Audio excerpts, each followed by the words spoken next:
আপনাদের হাতে যদি বেশি সময় না থাকে তো ডিমের এই রেসিপিটি একবার হলেও ট্রাই করে দেখুন আর দেখুন যে কতটা সহজে এই ডিমের রেসিপিটি তৈরি হয়ে যায়। আর এই রেসিপিটি প্রচুর সুস্বাদু, আপনারা এটাকে লাঞ্চ কিংবা ডিনারেও খেতে পারেন। তো চলুন বেশি দেরি করবো না, শুরু করছি আমার আজকের রেসিপি। হ্যালো ফ্রেন্ডস, আমি পিনু কুক উইথ মিনুতে আপনাদের সবাইকে স্বাগত। ডিমের এই রেসিপিটি বানানোর জন্য আমি একটা বলে 4টে ডিম ফাটিয়ে দিয়ে দিচ্ছি।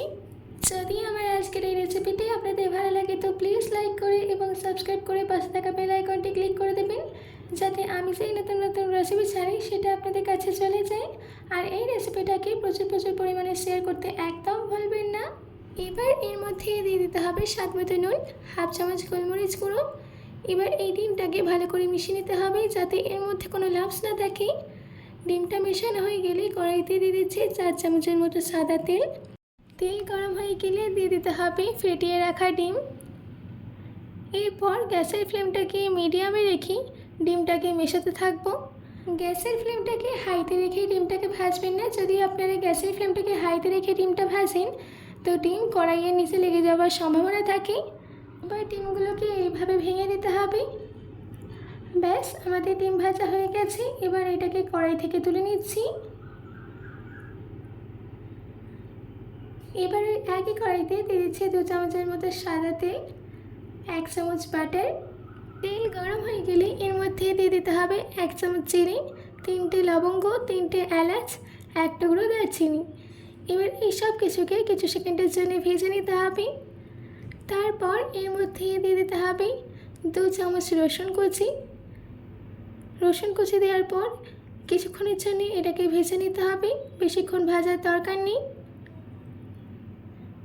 রসুনটা হালকা ভাজা হয়ে গেলে এর মধ্যে দিয়ে দিতে হবে 2টো মিডিয়াম সাইজের চপ করে নেওয়া পেঁয়াজ আর 2টো কাঁচা লঙ্কা কুচি। পেঁয়াজটাকে বেশি ব্রাউন করে ভাজার দরকার নেই, ট্রান্সলুসেন্ট হওয়া অবধি এটাকে ভেজে নিতে হবে। দেখুন পেঁয়াজের মধ্যে একটা হালকা কালার চলে এসেছে। এবার এর মধ্যে দিয়ে দিচ্ছি 1 চামচ গ্রেট করে নেওয়া আদা। আদাটা দেওয়ার পর কিছুক্ষণের জন্য এটাকে ভেজে নিতে হবে।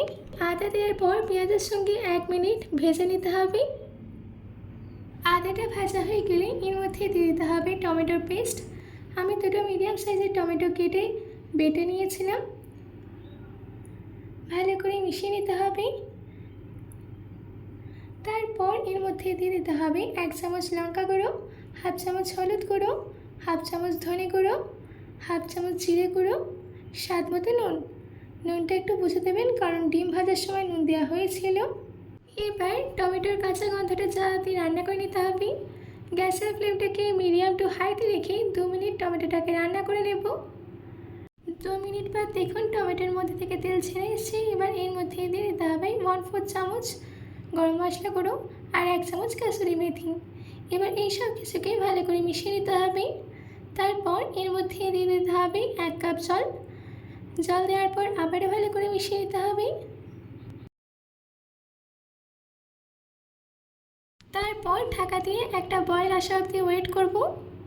দেখুন একটা বয়েল চলে এসেছে। এবার এর মধ্যেই দিয়ে দিতে হবে ভেজে রাখা ডিমের ভুর্জি। ডিমের ভুর্জিটাকে গ্রেভির সঙ্গে ভালো করে মিশিয়ে নিতে হবে।